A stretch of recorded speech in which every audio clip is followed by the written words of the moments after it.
Donc les nouvelles femmes de droite, ce sont des femmes qui sont plutôt jeunes, dans leur vingtaine ou trentaine d'années. Ce sont des femmes qui sont diplômées, elles ont le baccalauréat pour la plupart d'entre elles, elles ont fait des études supérieures, plus ou moins longues, plutôt des cycles courts, mais néanmoins diplômées du supérieur. Et elles sont actives d'un point de vue militant, à la fois sur les réseaux sociaux, via un activisme de clavier, mais aussi occasionnellement par des actions spectaculaires qu'elles font dans la rue. Les services du ministère de l'Intérieur estiment que le plus gros collectif de ces nouvelles femmes de droite, c'est le collectif Némésis, qui est désormais hégémonique, très visible dans l'espace médiatique. Et le noyau dur serait composé d'une ou deux dizaines de personnes. En revanche, il y a nettement plus de sympathisantes et occasionnellement militantes qui peuvent réunir des actions collectives avec une centaine de jeunes femmes.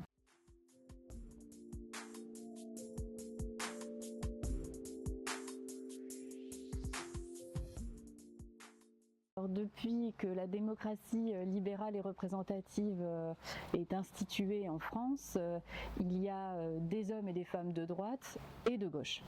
Donc il y a entre guillemets toujours eu des femmes de droite. Au XXe siècle, les femmes de sensibilité conservatrice et très conservatrice, elles militent dans une organisation qui est liée à l'Église, la Ligue patriotique des Françaises, la Ligue des femmes françaises, qui fusionne en 1933 au sein de la Ligue féminine d'action catholique française. Cette Ligue féminine catholique française, c'est une organisation de masse qui compte plus d'adhérentes que le Parti communiste français et la SFIO réunis à l'époque. Donc on est sur plus d'1 million, 1,5 million d'adhérentes dans l'entre-deux-guerres. Et puis au sortir de la guerre, cette structure va un petit peu évoluer avec d'autres types d'actions, d'engagement, moins marquées à droite, plus en lien avec la démocratie chrétienne. Et pendant des décennies, on ne verra plus beaucoup dans l'espace médiatique et politique ces femmes qui s'investissaient dans cette organisation parapolitique.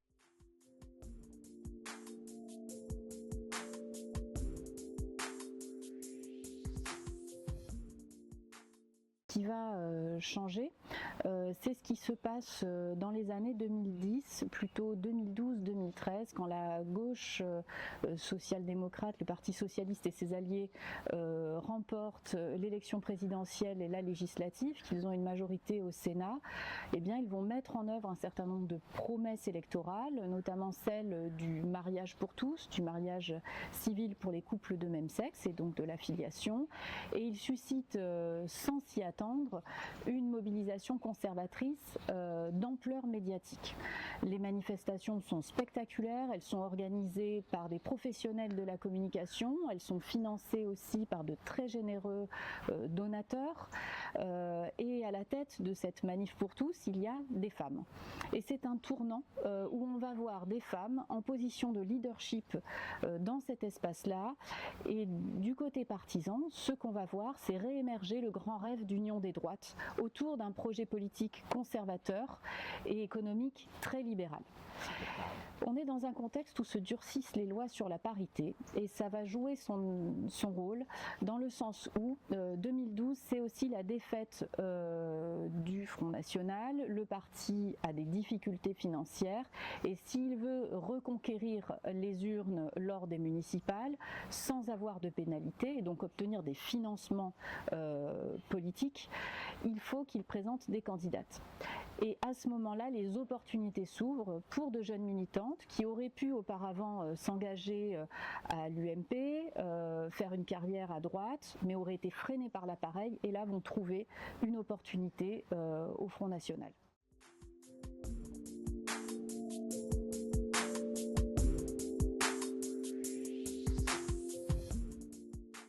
Qu'au moment de la manif pour tous, il y a ces actions collectives conservatrices, ce mouvement conservateur dans les partis politiques de droite classiques jusqu'à l'extrême droite et dans les groupuscules de droite radicale, on se pose la question d'une union des droites, dans un projet qui va contester l'égalité de genre et qui, mieux que des femmes, pour porter cette cause conservatrice et la lutte contre l'égalité de genre dans l'espace public.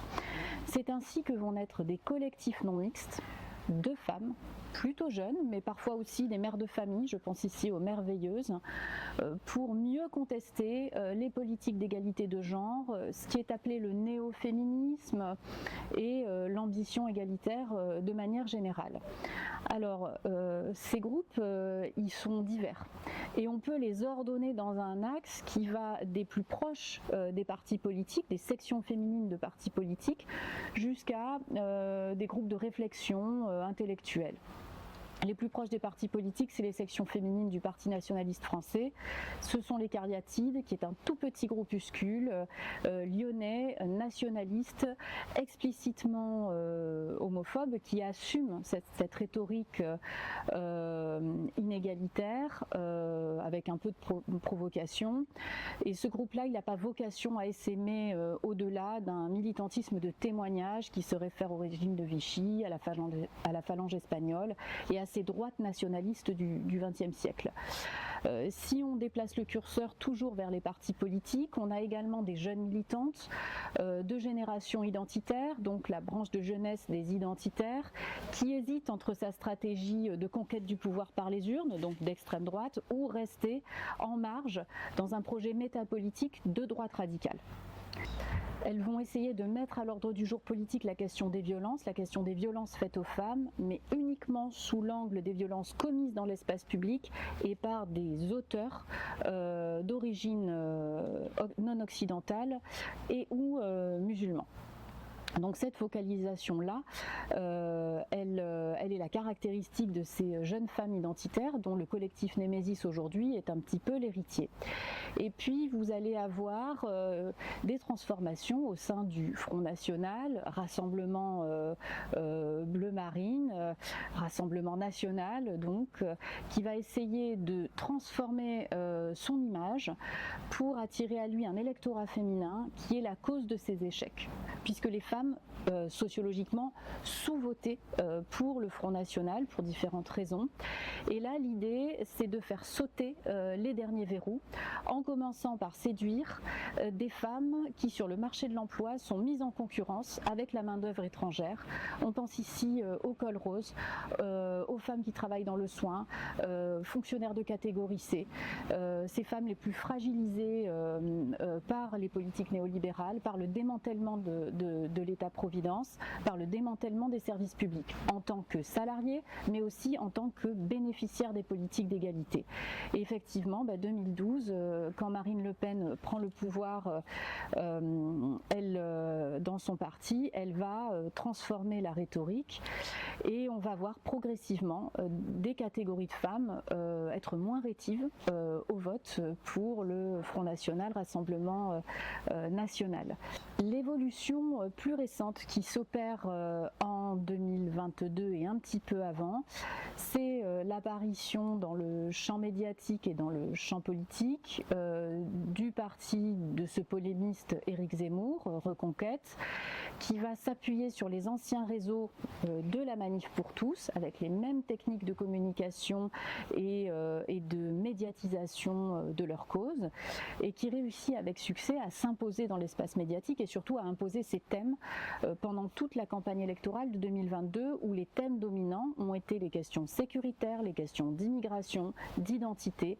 Et parmi les actrices qui ont permis de faire monter cette cause dans l'espace public, il y a ces influenceuses, ces nouvelles femmes de droite qui ont saturé l'espace médiatique après l'avoir conquis et qui ont mis au profit à la fois de la campagne du Rassemblement National mais aussi de celle d'Éric Zemmour leur professionnalisme d'activiste de clavier.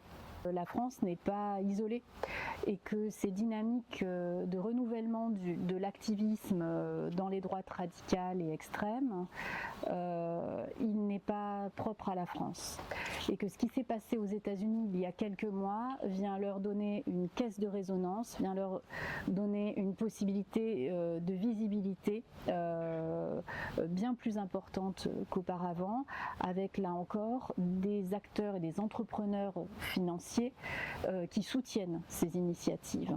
Sur les liens avec les partis politiques, il faut ajouter que si en tant qu'organisation, association, par exemple un collectif comme Némésis se garde bien de toute alliance formalisée avec des partis politiques, certaines de ces militantes donc ont pris part à des campagnes électorales, voire sont montées dans l'organigramme de certains partis, et je pense ici à Madame Géronimi qui est vice-présidente de l'UDR d'Éric Ciotti. On voit comment individuellement elle participe d'une union des droites sur ces questions de genre et autour de la cause des femmes de droite. Et la dynamique d'internationalisation de leur cause, qui était peu présente en 2019 parce qu'elle n'en avait pas encore les moyens, se consolide. On a vu il y a quelques mois des militantes de Némésis présentes à un meeting de soutien à Tommy Robinson qui venait d'être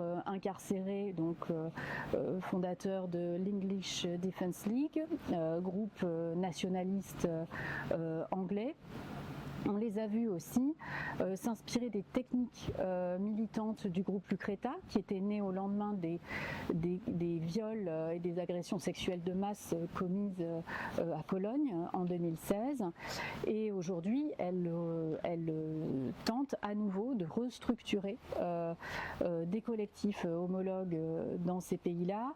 On les a vus également en Italie, au Salon du Livre, il y a quelques mois, pour essayer de structurer là encore des nouvelles femmes de droite de manière parapolitique, relativement autonome mais néanmoins liée à des forces politiques de droite radicale ou de droite extrême qui partagent cette fois-ci des projets politiques illibéraux, voire autoritaires.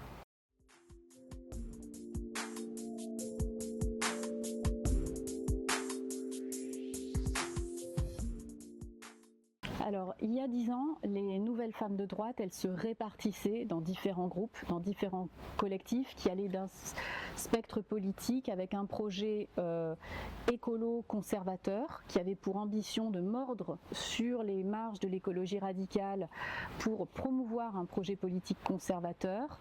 Et je pense ici au groupe des Antigones, je pense à ce qui se passait au sein de la revue Limite, qui fut fondée un petit peu plus tard.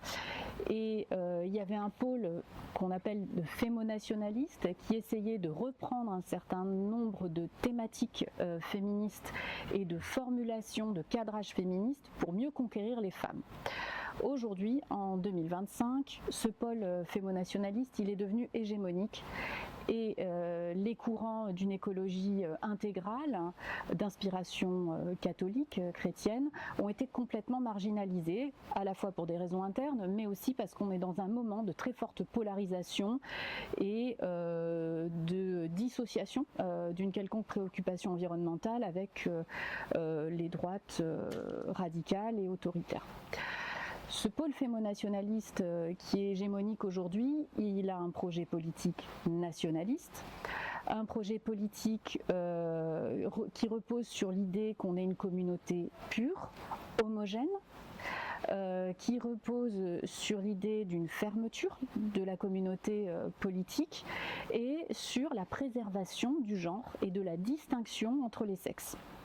La stratégie maintenant, c'est pas celle de la conquête des urnes chez les nouvelles femmes de droite. Elles ont une stratégie métapolitique. Donc l'idée, c'est qu'elles vont reconquérir l'hégémonie culturelle, ou plutôt la conquérir, par le verbe, par les idées, par les réseaux sociaux, par le clavier. Et pour ce faire, elles utilisent la rhétorique réactionnaire. On reprend les mots de l'adversaire, mais pour en vider le contenu. On va parler de droit des femmes, mais en disqualifiant le droit à interrompre une grossesse, pour y substituer le droit à la sécurité. On va donc changer le contenu des mots, reprendre les termes mon corps, mon choix pour s'opposer à l'interruption volontaire de grossesse chez certaines, et on change ainsi le sens des mots. Et puis l'autre stratégie, c'est aussi celle de devenir un think tank, un pourvoyeur d'idées pour différentes formations de droite qui s'engagent dans la bataille du genre.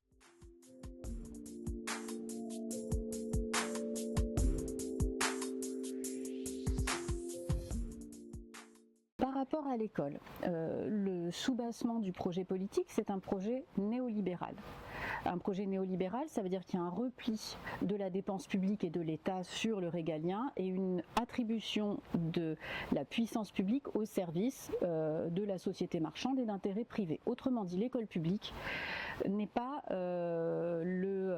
l'objet de défense et d'attention principale. Elle va devenir un objet de contestation et de combat contre les politiques d'égalité qui sont menées à l'école publique et qui participent d'un projet universaliste, républicain et émancipateur qui est celui de l'école de la République. Et on comprend mieux pourquoi les projets et les programmes d'éducation à la vie sexuelle font l'objet de contestations, sont dans le collimateur des différents groupes conservateurs, dont certaines nouvelles femmes de droite, non pas sur le principe, elles ne disent pas que les femmes ne doivent pas être autonomes sexuellement, mais elles vont prendre comme angle d'attaque des pratiques sexuelles totalement inappropriées pour des enfants, ou la question de la reconnaissance de la transidentité, souvent en ayant un point de vue déformé sur la réalité des faits, puisque la plupart de ces nouvelles femmes de droite auprès desquelles j'ai enquêté, pour ma part, ne sont pas passées par l'école publique. Elles connaissent très peu l'école publique. De la même manière, les responsables politiques des grands partis conservateurs ne fréquentent pas, ne connaissent pas l'école publique. Et donc elle peut d'autant mieux être la cible de leurs attaques. C'est une stratégie en tant que parent d'élèves, quand on laisse malgré tout les enfants à l'école publique, d'entrisme dans les conseils locaux. Alors c'était une stratégie explicite chez les identitaires en 2014 par exemple, où il y avait l'idée que pour faire avancer leurs idées, il fallait être présent dans tous les pans de la société, il fallait investir les conseils de parents d'élèves pour lutter contre l'égalité de genre à l'école. C'était le moment de la BCD des égalités, si vous vous souvenez, 2013-2014. Et ces stratégies-là, elles reposaient aussi sur un vigilantisme parental à travers ce qu'on a appelé plus tard le collectif des parents vigilants, qui là encore a été une armature de la campagne électorale d'Éric Zemmour. Ces parents vigilants, que font-ils? Ils essaient de glaner des informations non vérifiées en général sur ce qui se passe dans les établissements scolaires et principalement dans les établissements publics. Ils ne vont pas vérifier ce qui se passe dans les établissements privés. On ne les a pas entendus par exemple sur les affaires de pédocriminalité, de violences sexuelles dans les établissements privés catholiques qui ont agité l'actualité récente. Et ils vont ensuite les mettre sur la toile, les faire relayer par voie de presse dans les différents médias qui appartiennent au groupe Bolloré ou à d'autres médias conservateurs. Je pense ici à Boulevard Voltaire, à l'Incorrect, et toute cette presse dite alternative qui vise à mettre dans le débat public et à saturer le débat public avec leurs thématiques et leurs idées.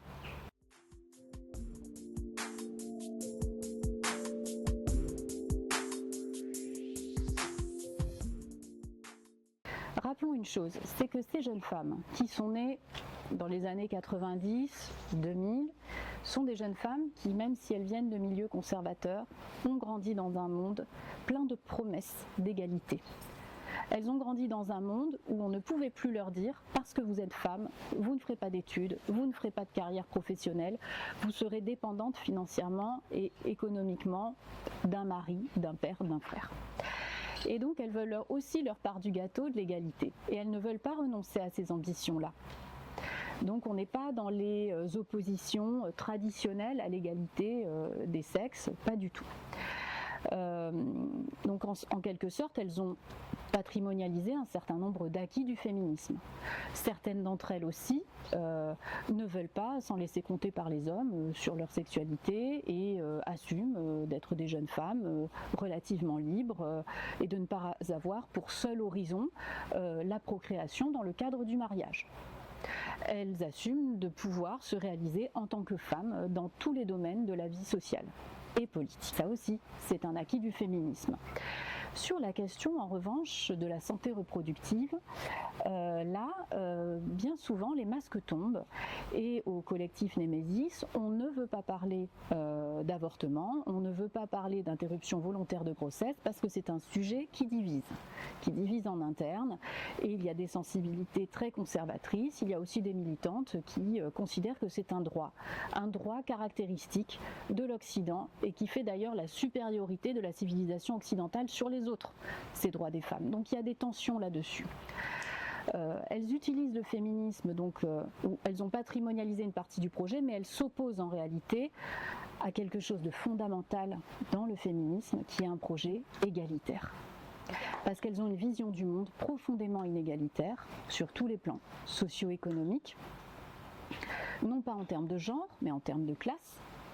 Elles défendent un projet économique libéral dans lequel les inégalités sont justifiées par le mérite et le talent inné des personnes et donc les politiques redistributives n'ont pas lieu d'être. Et ça, c'est très important de l'avoir à l'esprit. Et puis, elles vont faire quelque chose avec le féminisme qui est un petit peu la stratégie du jujitsu, stratégie promue par les féministes de la première vague et qu'elles reprennent à leur compte. C'est-à-dire qu'elles vont utiliser le féminisme pour le retourner contre lui. Utiliser les arguments féministes pour mieux les retourner contre eux.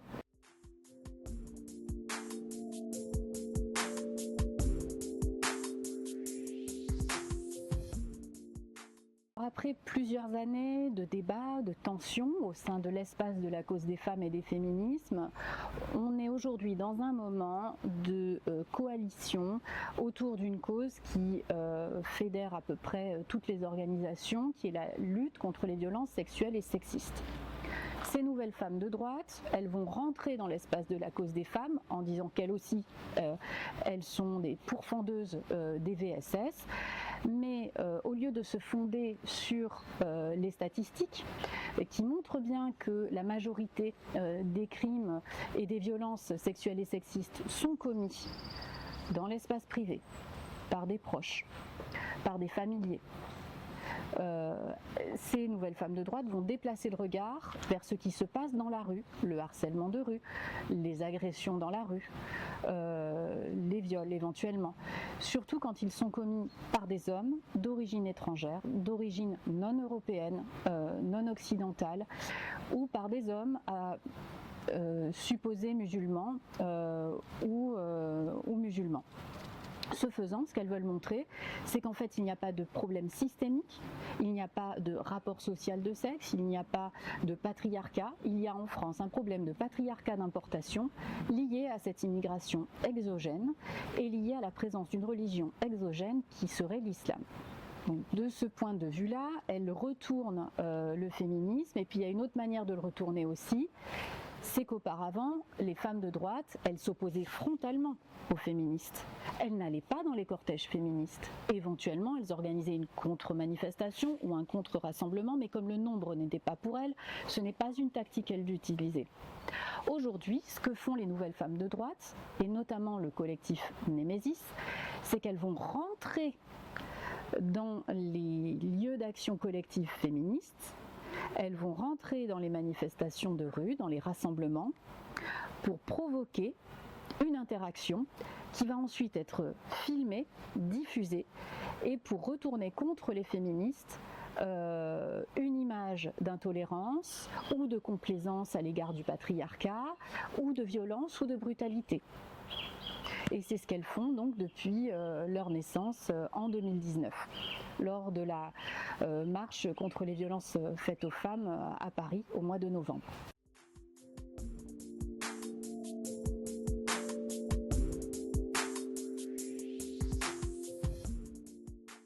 C'est un projet politique qui considère que toutes les civilisations ne se valent pas et qu'il y en a une qui est au-dessus des autres, notamment par la place qu'elle accorde aux femmes, qui est la civilisation occidentale. Le deuxième point de leur projet politique, c'est un projet sur le plan économique libéral, et c'est très explicite chez une militante comme Claire Géronimi, donc militante du collectif Némésis qui a rejoint l'UDR d'Éric Ciotti, qui est chef d'entreprise et qui a clairement une vision alignée sur celle du grand patronat, de réduction de la dépense publique pour tout ce qui est social et services publics, et d'orientation vers l'entrepreneuriat privé. Donc ça c'est vraiment un autre socle. Le troisième élément, outre donc ce démantèlement de la citoyenneté sociale, qui est aussi une garantie effective de l'égalité et de l'accès aux droits, y compris aux droits des femmes, le troisième socle, c'est celui d'un cadrage uniquement et exclusivement sécuritaire et identitaire du droit des femmes. Le premier droit des femmes n'est pas celui de l'autonomie et à disposer de son corps. Le premier droit des femmes, c'est le droit à la sécurité, et c'est le droit de jouir d'un modèle de civilisation donc occidentale jugée émancipée. Donc cette manière-là de formuler les choses, elle est très ambiguë, parce qu'elle repose donc sur une idée que toutes les civilisations ne se valent pas, mais aussi sur l'idée que la rue est dangereuse pour les femmes. Or, c'est contre cette idée-là que les féministes se sont battues, pour que les femmes se réapproprient la rue. Et dans les faits, la majorité des agressions sexuelles n'est pas commise dans l'espace public. La majorité des viols n'est pas commise dans l'espace public. D'un point de vue très pratique, c'est que quand on déclare que la dépense sociale est inutile, quand on reprend par exemple le programme politique de l'UDR de M. Ciotti, qui repose sur un définancement des services publics, on prive de facto les femmes de la possibilité d'avoir recours d'abord aux techniques de santé reproductive, sachant que l'infertilité est un problème désormais très important chez les plus jeunes générations. Et puis c'est aussi permettre aux couples de lesbiennes ou aux femmes seules d'accéder à la reproduction et à une famille. Le deuxième point, c'est l'accès à l'IVG, qui effectivement, quand on n'a plus de médecins généralistes, quand on n'a plus de gynécologues, quand on n'a plus de services d'orthogénie dans les hôpitaux de proximité parce qu'ils ferment les uns après les autres, eh bien, il n'est plus possible pour les femmes de pouvoir interrompre une grossesse non désirée dans les délais légaux impartis.